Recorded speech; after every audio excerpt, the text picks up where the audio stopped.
Ze war endet, but the machines set on the roulette the schieß were left behind, abandoned in vast airfields across the United States. The P-51 Mustangs, B-17 Flying Fortresses, and countless other aircraft, symbols of victory and destruction were cast aside in the searing heat, tire angine silent, tire wings broken. Left to the elements, the onseprut Warplanes were rendered obsolete by the changing tides of history, becoming little more than rusting relics. What happens to weapons of war when peace arrives? This is the story of how the iconic aircraft were left to decay, repurposed, and eventually preserved, transforming from tools of destruction into monuments of a bygone era. The war had ended, but on the sprawling airfields of the United States, the horizon was dotted with the hulking forms of thousands of aircraft, once symbols of power and destruction, now abandoned and left to the mercy of the elements. No longer soaring through the sky, they had become nothing more than rusting shells, forgotten by a world eager to move on from the brutality of conflict. It's a scene that seems almost too surreal to be true, massive swathes of land, stretching across parts of Arizona, Texas, California, and beyond, filled with abandoned warplanes, P-51 Mustangs, B-17 Flying Fortresses, and a multitude of other once celebrated warbirds, now left to waste away. Their engines silent, their wings bent and broken, and as the planes sat in the searing heat, a sense of eerie finality loomed over them. How could it be that the machines that had once commanded the skies, representing the military might of a nation, were now cast aside as obsolete relics? The answer lies in the economic and logistical pressures that followed the end of the Second World War. As the war concluded in 1945, the U.S. military found itself faced with a staggering overabundance of equipment.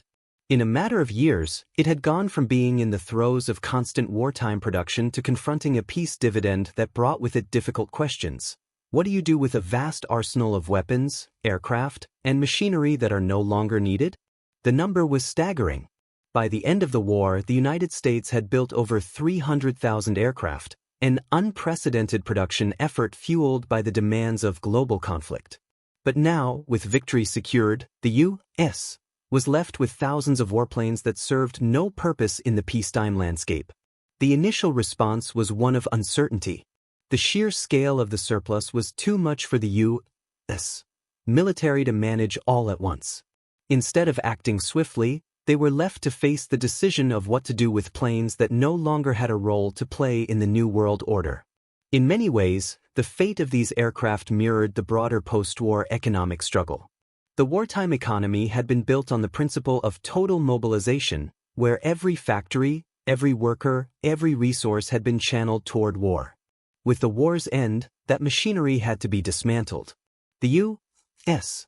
had to shift from producing war materials to a peacetime economy, a process that was neither simple nor smooth.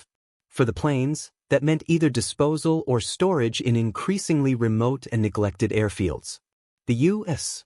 military, faced with the prospect of maintaining aircraft that had little value in a peacetime context, decided to prioritize the preservation of a select few types, those that could serve in a rapidly expanding Cold War. The rest were to be left to rot or sold off in various ways. The process began in the years immediately following the war, as the military attempted to determine which planes were truly surplus. But the sheer scale of the surplus meant that many were never even catalogued in detail. A few aircraft were sent to be stored in vast boneyards, like the one at Davis-Monthan Air Force Base in Arizona, where planes could sit undisturbed, shielded from the elements in the arid desert. But for the others, their fate was far less certain. In 1947, the U.S. government made the decision to sell off large quantities of military equipment to foreign governments, hoping to recoup some of the costs. Airplanes that had been invaluable during the war were now sold for a fraction of their original price. Many of these planes were sent to countries in need of military reinforcements, particularly those in the emerging Cold War zone, where the U.S. sought to maintain its influence. Some were repurposed for civilian use, taking on new forms as cargo planes, firefighting aircraft, or training vehicles. But for the bulk of these surplus warplanes, the fate was far less glamorous. Thousands of aircraft were dismantled, their parts sold off, or simply destroyed in the most economically efficient manner possible. Some were sent to junkyards, their metal scrapped for pennies on the pound. Others were simply left to be scavenged, salvage yards becoming the final resting place for wings, fuselages, and engines. For many, the last moments of their existence were ones of humiliation and decay. It's difficult to imagine the magnitude of this loss, how entire fleets of aircraft, some of them still capable of flying, were left to waste away, their futures snuffed out by the realities of post-war economics. With no real need for them in the Cold War strategy of the 1940s and early 1950s, these planes became surplus material, their stories forgotten amid the rush to reshape the world. In some cases, the military sought to repurpose the planes in new ways. Some became targets for missile tests. Others were used in bomb testing, stripped of their engines and left to disintegrate under the destructive force of detonations. The most extreme examples of this fate came in the form of the widespread practice of decoy aircraft.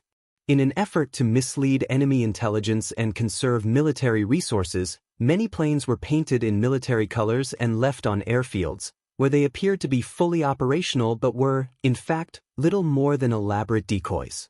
One of the most striking examples of this was the role of the B-17 Flying Fortress, which had seen heavy combat in the European theater.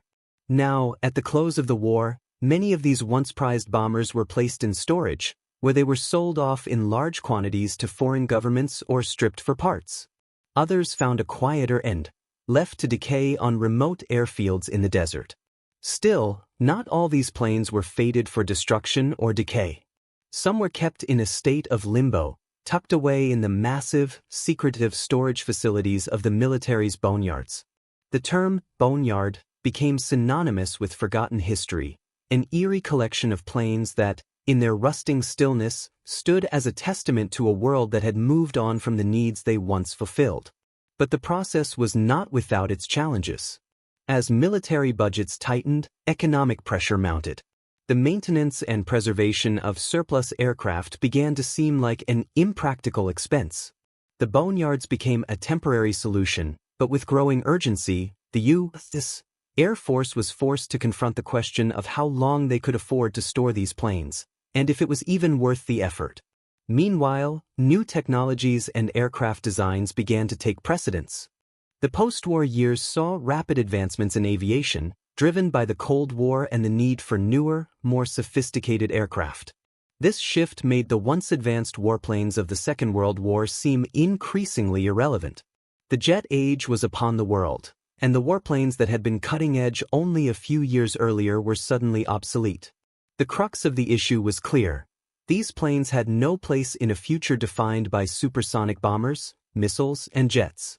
They were relics, products of a different world, their value reduced to little more than scrap metal.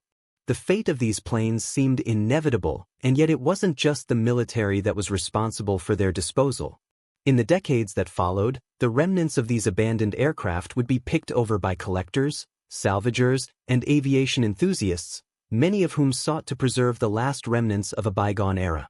Parts of these planes would live on in different forms, converted into home decorations, museum exhibits, and parts for other aircraft. The rest, however, would simply disappear, vanishing into the vast silence of history. By the mid-1950s, it was clear that most of these planes had been forgotten, relegated to the scrap heap of history, left to fade into obscurity. And yet, some still linger, reminders of a time when the skies were ruled by machines of war. As the years passed, the story of the abandoned warplanes slowly faded from public consciousness. In the wake of the war, few seemed willing to dwell on what had happened to these once proud machines. Yet, the fate of these planes was far from over. Far from being entirely forgotten, many of these warplanes would undergo surprising transformations, often in ways that no one could have predicted when they were first left to rust on those sun-baked airfields. In the 1960s and 1970s, some of the warplanes that had been discarded or decommissioned began to attract the attention of collectors, aviation enthusiasts, and even filmmakers.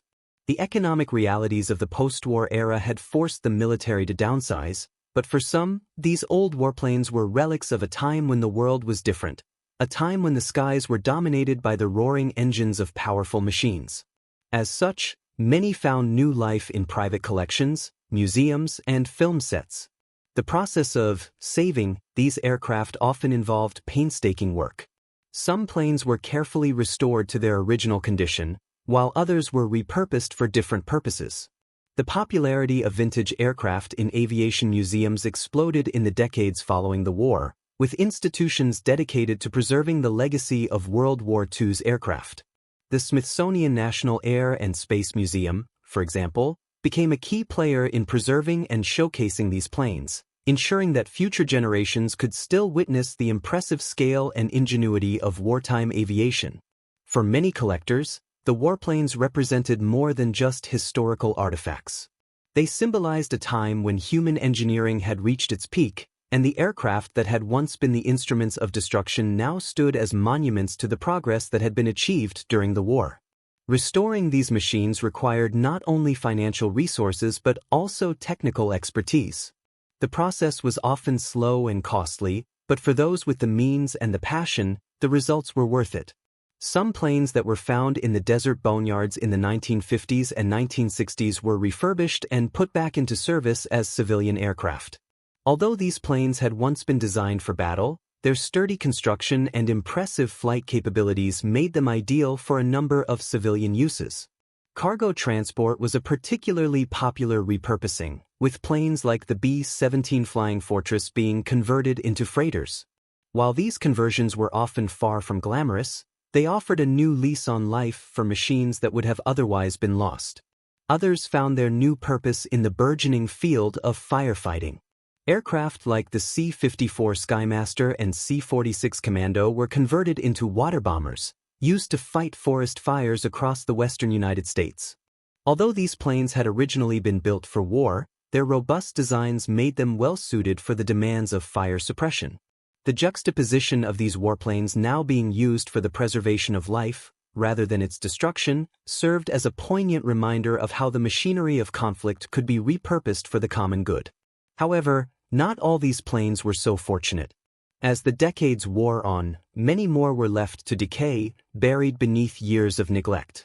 Even with the rise in interest for aviation history, the sheer number of warplanes produced during the war meant that many were simply too far gone to restore. Some were dismantled for parts, while others were left to be slowly consumed by the elements. The sad irony was that the very materials that had made these planes so formidable in battle, lightweight metals, precision-engineered engines, were also the ones that made them vulnerable to the ravages of time once they were abandoned. The transition to the jet age and the increasing reliance on missiles and supersonic bombers further reduced the need for older warplanes. By the 1970s, much of the military's focus had shifted away from the aircraft that had defined World War II, and the U.S. Air Force began to close down its boneyards. As new technologies took center stage, the warplanes of the past were relegated to the margins of history, their stories growing fainter with each passing year. But the warplane's legacy didn't end in the scrapyards. Perhaps one of the most unexpected outcomes of the war's aftermath was the growing interest in vintage aircraft by filmmakers and television producers. The 1960s and 1970s saw an explosion of war films, many of which required authentic World War II aircraft to bring their stories to life. The B-17 Flying Fortress, the P-51 Mustang, and other iconic planes became regular fixtures in Hollywood productions, where they were used to recreate the thrilling aerial combat scenes of the war. In many cases, the warplanes used in these films were not merely props, they were carefully restored pieces of aviation history. The presence of these aircraft on film helped to rekindle interest in preserving the warplanes, even as their practical use in the military had long since passed. These planes, once relegated to the desert, were now seen by millions in theaters around the world, making the machines of war symbols of nostalgia, heroism, and sacrifice. Of course, not all the warplanes from World War II survived this transformation. Some were simply too far gone to be salvaged, their restoration beyond the reach of all but the most determined enthusiasts. However, the story of these abandoned planes is not just one of neglect and decay. It is also a story of preservation, adaptation, and reinvention. As the decades wore on, the very idea of an abandoned warplane began to shift. While these machines had once represented the violence and destruction of war, they had, in many cases, become symbols of history. Through museums, private collections, and even the silver screen, these warplanes were given new life, allowing future generations to understand the legacy of those who flew them. The true extent of their transformation wasn't just physical, it was symbolic as well. The planes that had been abandoned, rusted, and discarded were slowly recontextualized in a world that had moved far beyond the violence of war. Their new purpose was to teach, to preserve history, and to remind us of the costs and consequences of conflict. By the late 20th century, the warplanes of World War II had found a new place in society. They were no longer just relics of a bygone era but powerful symbols of a time when aviation was in its infancy, when the sky itself was a battleground. The aircraft that had been abandoned and forgotten now stood as monuments to human ingenuity, resilience, and, ultimately, the inexorable passage of time. As for the planes that still remain in various stages of preservation, their fate is still being decided. Some continue to fly, serving in airshows, historical reenactments, or other events that honor the past. Others remain in museums, where they are carefully maintained and showcased for future generations. Some, though, are still left in the dusty corners of the earth, waiting to be rediscovered, their stories waiting to be told. In the end, the story of the abandoned warplanes is a story not just of decay and loss, but of reinvention. These machines, once thought to be obsolete, found new purpose in the hands of collectors, enthusiasts, and preservationists. And in doing so, they ensured that the legacy of the war they helped win would never be forgotten.